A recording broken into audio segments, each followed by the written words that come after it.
நேயர்களுக்கு வணக்கங்கள். மற்றும் ஒரு வணக்கம் ஓம் டிவி நிகழ்ச்சியின் வாயிலாக உங்களை அனைவரையும் சந்திப்பதில் மகிழ்ச்சி.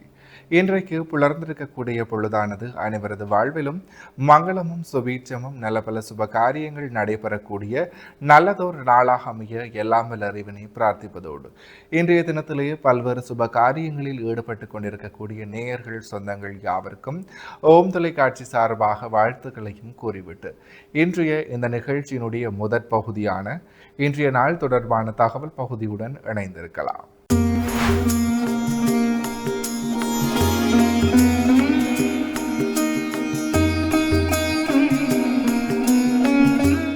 இணைந்திருக்கின்றோம் வணக்கமோம் டிவியின் இன்றைய நாள் தொடர்பான தகவல் பகுதியுடன். அந்த வகையிலே இன்றைய நாளானது திங்கட்கிழமை. இன்றைய நாளினுடைய நல்ல நேரங்களாக இன்று காலை 6:30 மணி தொடக்கம் 7:30 மணி வரை, பின் மாலை 1:30 மணி தொடக்கம் 2:30 மணி வரை. அடுத்து இன்றைய நாளிற்குரிய ராகு காலமாக இன்று காலை 7:30 மணி தொடக்கம் 9 மணி வரை, மகண்டமாக இன்று காலை 10:30 மணி தொடக்கம் 12 மணி வரை. அடுத்து சூரிய உதயத்தை பார்க்கலாம். இன்று காலை 5:56 இன்றைய நாளினுடைய சூரிய உதயம் இடம்பெற்றிருக்கின்றது. திதியாக இன்று அதிகாலை 2:39 வரை துவிதிய திதியும் பின்பு திருதிய திதியும் நிலவுகிறது. நட்சத்திரங்களாக இன்று காலை 9:29 வரை அனுச நட்சத்திரமும் பின்பு கேட்டை நட்சத்திரமும் நிலவுகிறது. சந்திராஷ்டம நட்சத்திரங்களாக இன்று காலை 9:29 வரை அஸ்வினி நட்சத்திரமும் பின்பு பரணி நட்சத்திரமும் நிலவுகிறது. அஸ்வினி மற்றும் பரணி நட்சத்திரத்தில் உள்ளோர் செய்கர்மங்கள் யாவற்றிலும் நிதானத்துடனும் பொறுமையுடனும் செயலாற்றல் சிறப்பு. எனவே நேர்களே, இவைதான் இன்றைய நாள் தொடர்பான தகவல் பகுதிகளாகும். தொடர்ந்தும் வணக்கம் ஓம் டிவி நிகழ்ச்சியினுடைய அடுத்த பகுதியான இன்றைய நாளிற்குரிய நற்சிந்தனை பகுதியுடன் இணைந்திருக்கலாம்.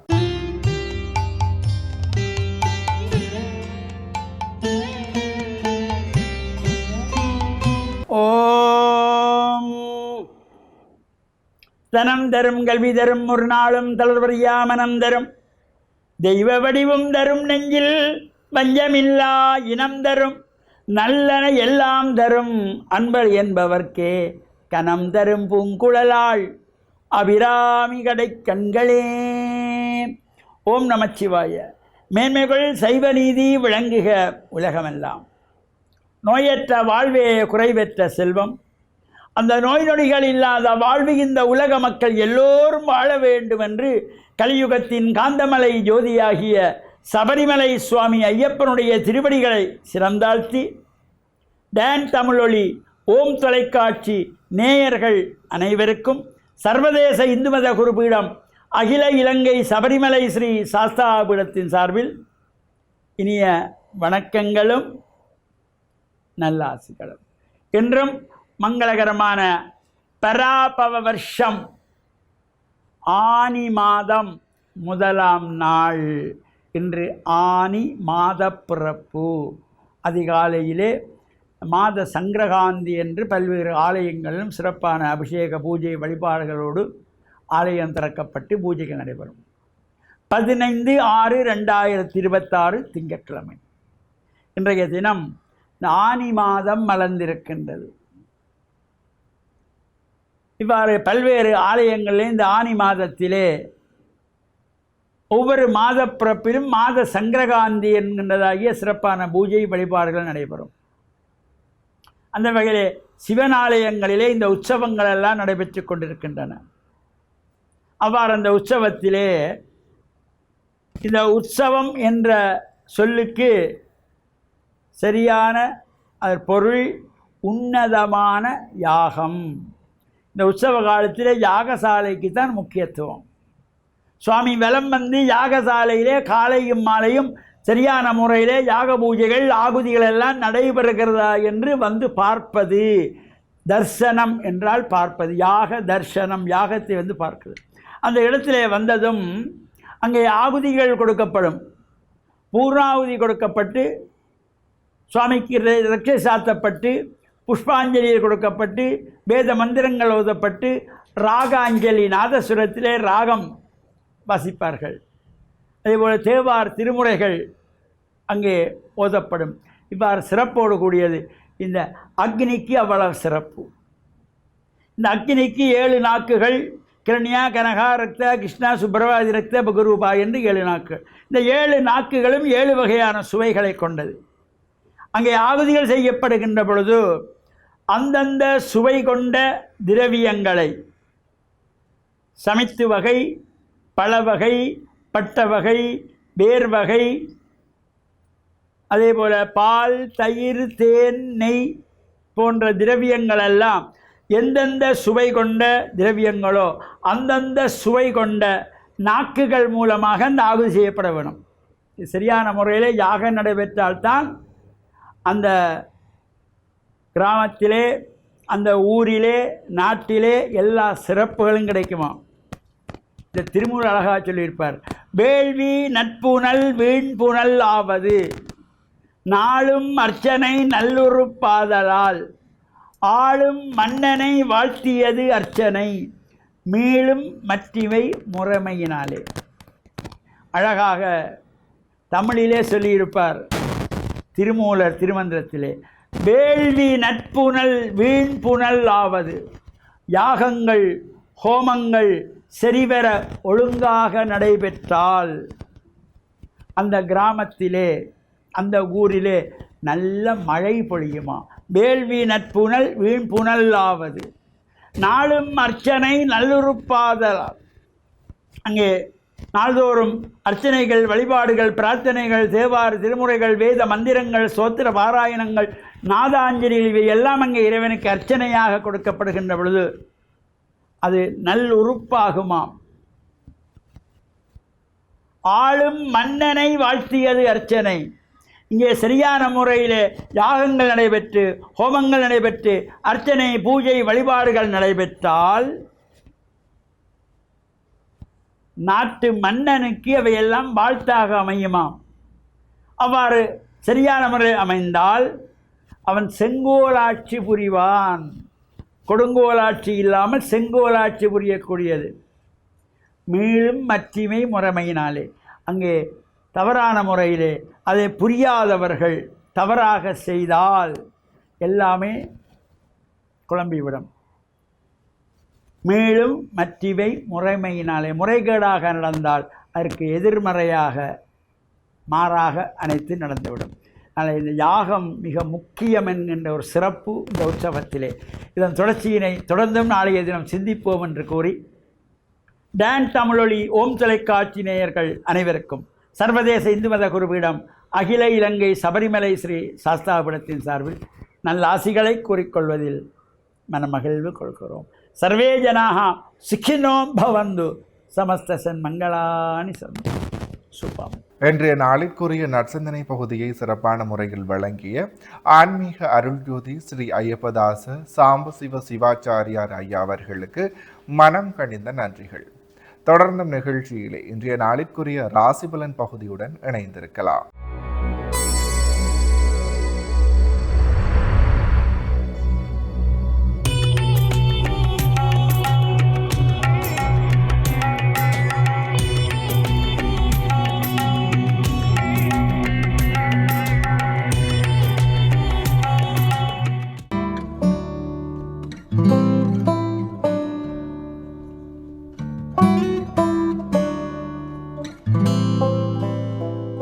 ஓம் தொலைக்காட்சி நேயர்களுக்கு இனிய காலை வணக்கம். இன்றைய நாள் 15/6/2026.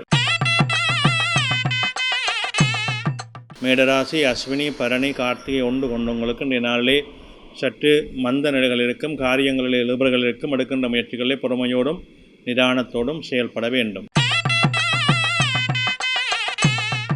இடபராசி, கார்த்திகை 2, 3, 4, ரோகிணி, மிருகத்திடம் 1, 2 கொண்டவங்களுக்கு இன்றைய நாள் வெற்றி நாளாக அமையும். தொழில் முன்னேற்றம் உண்டு. பணவரவு உண்டு. எதிர்பார்ப்புகளில் நல்ல வெற்றிகளும் சிறப்புகளும் அமையும். மிதுனராசி, மிருகத்திடம் 3, 4, திருவாதிரை, புனர்பூசம் 1, 2, 3 கொண்டவங்களுக்கு இன்றைய நாளே சற்று சிரமங்கள் இருக்கும். தடைகள் இருக்கும். காரியங்களில் இழுபறிகள் இருக்கும். நிதானத்தோடு செயல்பட வேண்டும். சிம்மராசி, மகம், பூரம், உத்தரம் 1 கொண்டவங்களுக்கு இன்றைய நாளிலே அனுகூலம் உண்டு. வெற்றிகள் உண்டு. தொழில் முன்னேற்றம் உண்டு. பணவரவு திருப்திகரமாக இருக்கும். கன்னிராசி, உத்தரம் 2, 3, 4, அத்தம் சித்திரை 1, 2 கொண்டவங்களுக்கு இன்றைய நாளே அனுகூலம் உண்டு, தெய்வ அனுகூலம் உண்டு, குலதெய்வ வழிபாடு சிறப்பை தரும், பணபரவு திருப்திகரமாக இருக்கும், உறவினர் மூலம் நன்மைகள் அமையும். துலாம் ராசி சித்திரை 3, 4, சுபாரி விசாகம் 1, 2 3 கொண்டவங்களுக்கு இன்றைய நாளே சற்று அலைச்சல் நிலைகள் இருக்கும், மந்த நிலைகள் இருக்கும், காரியங்களில் இழுபர்கள் இருக்கும். அதற்கேற்ப பொறுமையோடும் நிதானத்தோடும் செயல்பட வேண்டும்.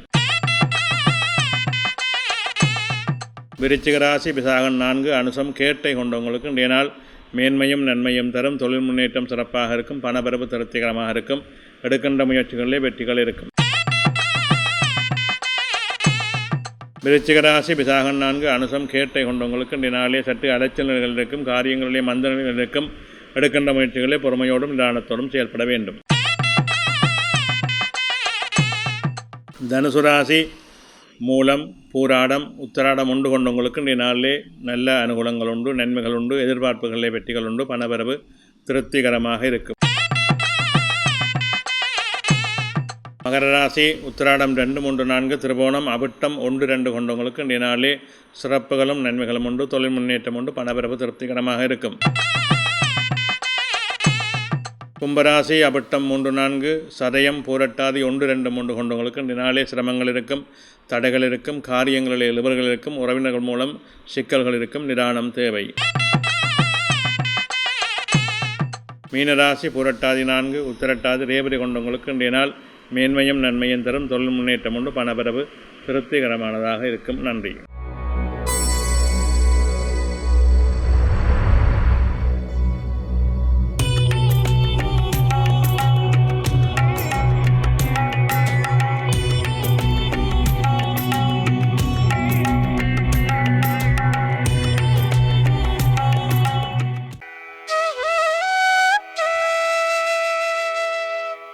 இன்றைய சிந்தனை. மனித மனம் எல்லா விடயங்களிலுமே அபாத்தன்மை கொண்டது. எங்களுக்கு எது தேவை எது தேவையில்லை என்கின்ற நிர்ணயத்தை, கட்டுப்பாட்டை, வரையறையை தமக்குள்ளே கொண்டு வரக்கூடிய ஆற்றல் மனிதனுக்கு உண்டு. ஆனால் அந்த மனித மனம் ஆசையின் வேகத்தினாலே, பேராசையின் தன்மைகளினாலே நமக்குரிய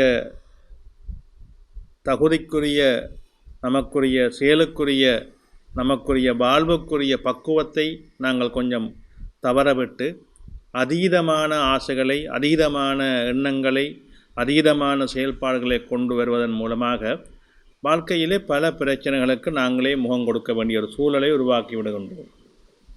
இந்த வாழ்க்கை ஒரு அற்புதமாக இறைவனங்களுக்கு தந்திருக்கின்றான்.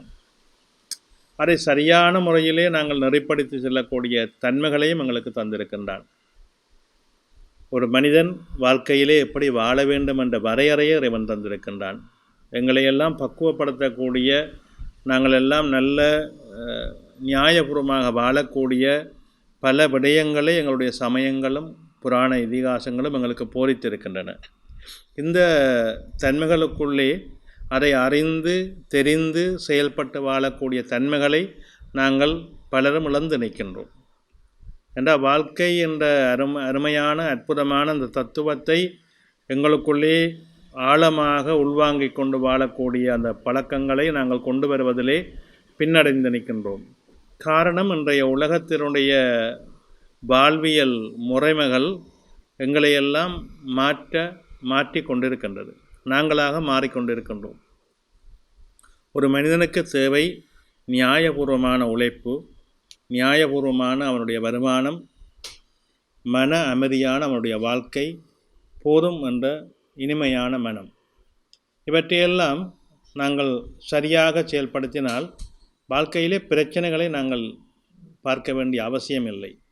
எங்களுடைய தொழில், எங்களுடைய வருமானம், எங்களுடைய வாழ்க்கை, இதுவே எங்களுக்கு போதும் என்ற ஒரு பூரணமான எண்ணத்தை எங்களுக்குள்ளே கொண்டு வந்துவிட்டாலே அந்த வாழ்க்கை மிக இனிமையாக இனித்துவிடும். அதற்கு மேல் எங்களுக்கு வேறு எதுவும் தேவையில்லை. ஆனால் அந்த பக்குவத்தை நாங்கள் கொண்டு வருவதற்கு மிகச் சிரமப்படுகின்றோம். ஏனென்றால் எங்களை சூழ்ந்து வாழ்பவர்களும் எங்களோடு சேர்பவர்களும் இப்படியான பக்குவம் வாழ்க்கையிலே வேண்டும் என்று சொல்லக்கூடியவர்கள் மிக அரிதாகவே இருக்கின்றார்கள். எல்லோருமே போட்டி போட்டுக்கொண்டு ஆடம்பரமான சொகுசான ஒரு இனிமையான ஒரு அர்த்தமற்ற ஒரு போலியான வாழ்க்கை வாழ்வதற்கு விரும்பி கொண்டிருக்கின்றார்கள். நாங்கள் ஏன் இப்படி வாழுகின்றோம் என்ற எண்ணம் கூட இல்லாமல் எல்லா விதமான சுகங்களையும் போலியான ஆடம்பரங்களையும் விரும்புகின்ற மனித மனங்கள் தான் இன்று உலகத்திலே அதிகமாக இருக்கின்றன. இறைவன் எல்லாவற்றையும் பார்த்து கொண்டிருப்பான். யாருக்கு எதை கொடுக்க வேண்டும் என்று இறைவனுக்கே தெரியும். ஆனால் எங்களுடைய மனிதனுடைய அதிமேதாவித்தனத்தினாலே மனிதன் தானாக சிந்தித்து தானாக தேவையற்ற விடயங்களை தலையீடுகளை கொடுத்து தானாக கஷ்டத்தை வாங்கிக் கொள்கின்றான். இதுதான் எங்களுடைய வாழ்க்கையிலே நாங்கள் காணக்கூடியதாக இருக்கின்றது. எனவே எங்கள் வாழ்வியலை ஒரு வரையறைக்குள் கொண்டு வாருங்கள். எமக்கு எது தேவையோ அதை நாங்கள் பெற்றுக்கொள்ள முயற்சியிடுங்கள். எங்களுடைய வாழ்க்கையின் உயர்வும் வாழ்க்கையின் மேன்மையும் இதுவரை செல்லும் என்கின்ற ஒரு பரிபக்குவத்தை தெரிந்து கொள்ளுங்கள். அந்த வரையறைக்குள் பரிபக்குவத்துக்குள் எங்களுடைய வாழ்க்கையை மிகச் சுலபமாக, மிக அமைதியாக, மிக ஆனந்தமாக நாங்கள் செலுத்தி கொண்டோமானால் அந்த வாழ்வு உலகத்திலேயே கிடைக்க முடியாத ஒரு பொக்கிஷமாக நமக்கு அமைந்துவிடும். இதை நாங்கள் உணர்ந்து செயல்படுவோம், உண்மையை வெல்லுவோம்.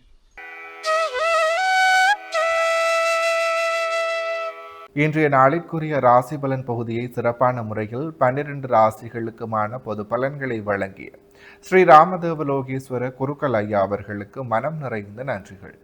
தொடர்ந்தும் நிகழ்ச்சியினுடைய அடுத்த பகுதியான இன்றைய நாளிற்குரிய திருக்குறளும் பொருளும் பகுதியுடன் இணைந்திருக்கலாம்.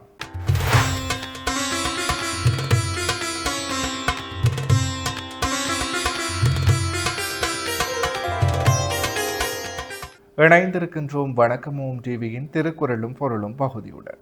அந்த வகையிலே இன்றைய நாளிற்குரிய குறளும் பொருளுமாக அருள்வகி ஆற்றின்கண் நின்றான் பொருள்வகி பொல்லாத சூழக்கெடும். இக்குறளினுடைய பொருளாக அருளை விரும்பி அறநெறியில் நின்றவன் பிறனுடைய பொருளை விரும்பி பொல்லாத குற்றங்களை எண்ணினாள் கெடுவான். இக்குறளையும் பொருளையும் மீண்டும் ஒரு முறை பார்க்கலாம். அருள்வகி ஆற்றின்கண் நின்றான் பொருள்வகி பொல்லாத சூழக்கெடும். இக்குறளினுடைய பொருளாக அருளை விரும்பி அறநெறியில் நின்றவன் பிறனுடைய பொருளை விரும்பி பொல்லாத குற்றங்களை எண்ணினாள் கெடுவான். எனவே நேர்களே, இவைதான் இன்றைய நாளிற்குரிய திருக்குறளும் பொருளும் பகுதியாகும். இன்றைய நாளிற்குரிய அனைத்து வணக்கமும் டிவி பகுதிகளும் நிறைவேறியது. மற்றும் ஒரு வணக்கமும் டிவி நிகழ்ச்சியின் வாயிலாக உங்களை சந்திக்கும் வரையில் உங்களிடத்திலிருந்து விடைபெற்று செல்கிறேன். நன்றி, வணக்கம்.